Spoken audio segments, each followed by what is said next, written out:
Hey everyone, Vinayak here. I think this is going to be one epic build. So let's get started. So the reason for today's build is actually upgrading to a new cabinet. I have this older Cooler Master over here, and this one is quite compact and it was not having enough airflow. So I thought I'll upgrade to a newer, bigger cabinet. This is the Cooler Master Masterbox TD500. For the processor, we have the AMD Ryzen 7 5800X. The motherboard is the X570 Aorus Elite Wi-Fi by gigabyte. RAM is the CORSAIR Vengeance DDR4 16GB at 3600 MHz. Power supply is the XPG Core Reactor 850 Gold, which is a 80 plus gold rated power supply. GPU is the INNO3D RTX 3070 iCHILL X3. AIO is the deepcool GamerStorm Castle 240 RGB V2. And as I would need to change the thermal paste, I'm using the Mastergel Pro by Cooler Master. First off, let's open up the cabinet. The reason for this build. This is the Masterbox TD500 mesh by Cooler Master. I have the black variant. It is also available in white. The mesh in front has a unique shape, looks like a diamond pattern, and the design seems to flow around the case and the sides. The TD500 comes with 3 ARGB fans pre-installed, which is nice. The top front has a HDD LED, 2 USB 3.0 ports, a pretty clicky power button, audio in and out, and a small recessed reset button. We have a tempered glass panel on the side with grooves on it, which aligns with the front of the case. The rear of the case has the standard cutouts for the motherboard IO shield and the expansion slots. At the bottom is the power supply bay with mounting holes. A 120mm fan mount is present on the top right, but no fan is included. On the top of the case, we have a large magnetic dust cover with holes below for two 120mm or 140mm fans. I will be installing a 240mm radiator here. The glass panel is secured on the bottom. It hooks on the bottom of the case here, and the thumb screws are secured within the glass, which is great as we won't be losing the screws that way. The glass won't just fall off when unscrewed. This is heavy and it's glass. Just pick it off the groove and here it is.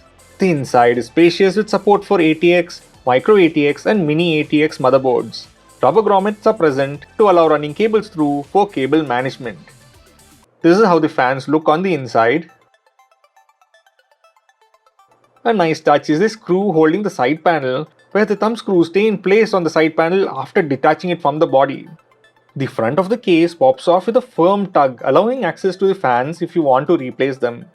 The front I/O is separate from the cover, so no worries of disconnecting anything when opening it.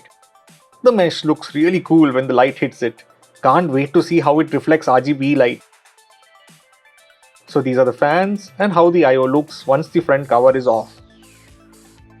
This is the back of the case. These holes are to mount 2.5-inch drives. We have two 3.5-inch hard drive bays right next to the PSU. In the box, we have zip ties and screws, and these are the rubber grommets for 2.5-inch drives. Cables for front I/O, RGB and fan control are present within. This is the fan's ARGB header, and this is for front USB. This is the back. We have rubber grommets for cable management and hooks for zip ties. As I am transplanting the motherboard out of the older case, I left the AIO installed. I will be mounting the AIO from above. There's enough clearance between the motherboard and the top. Screw down the motherboard to the case. Mount the radiator and the fans onto it. Mount the M.2 SSD. This is how it's inside and how much space the rad and fans take from the top. Next is the power supply. I have the XPG 850W 80 plus gold PSU as I have powerful hardware. I would need to make sure to supply enough power to the components. The PSU is modular, which allows us to choose which cables we need to connect. Don't need everything, just plug in what you need. 24-pin power is necessary and so is CPU power. I have 4 SATA drives, so we'll need SATA power.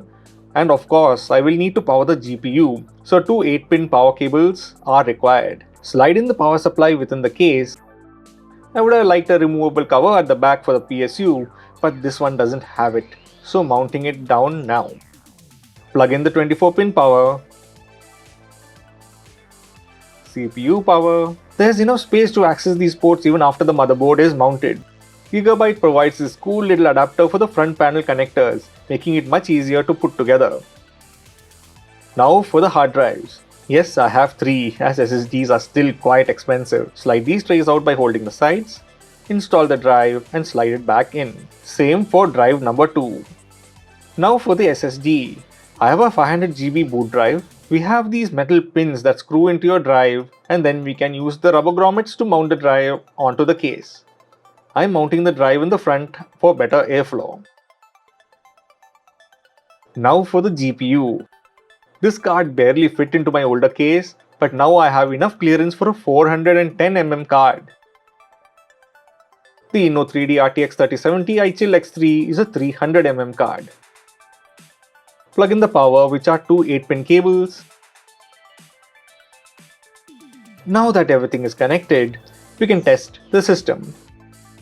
It has turned on and the system is booting. The front fans have also lit up. It's running. Phew.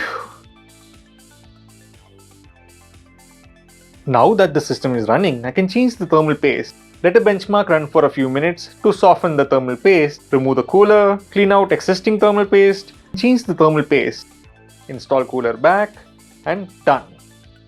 Once all the RGB connections are made and the side panels are on, this is how the system looks. Wow, look at all that RGB. If you don't want to install using the ARGB header, you can always use the ARGB controller that comes with the cabinet. Time to peel the plastic off the tempered glass.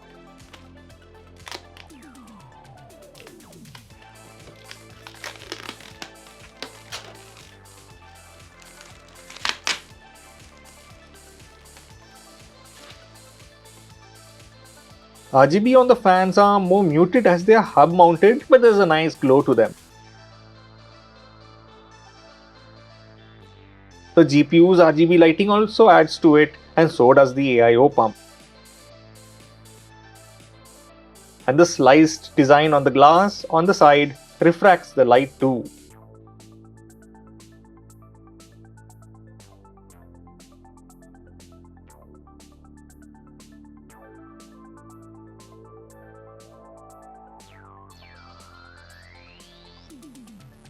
Well, that was my new main PC build.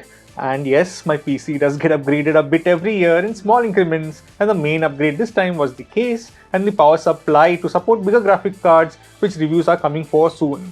As this is my main workstation, every ounce of power is helpful in completing my work faster. The Masterbox TD500 is a spacious case with cutouts for power and cable management really well thought out. The XPG850 core reactor power supply should satiate the needs of most graphics hardware available at present, and its modularity really helps trim down the number of cables required to be stuffed within the case. If I had only my M.2 SSDs, my build would have been complete with only 4 cables. So that was the video. Hope you liked the build, and with your support, I should be able to get better hardware to review in future. To do that, make sure to like, subscribe, and also hit the notification bell to be notified when new videos are added. Thank you for watching and see you all next time.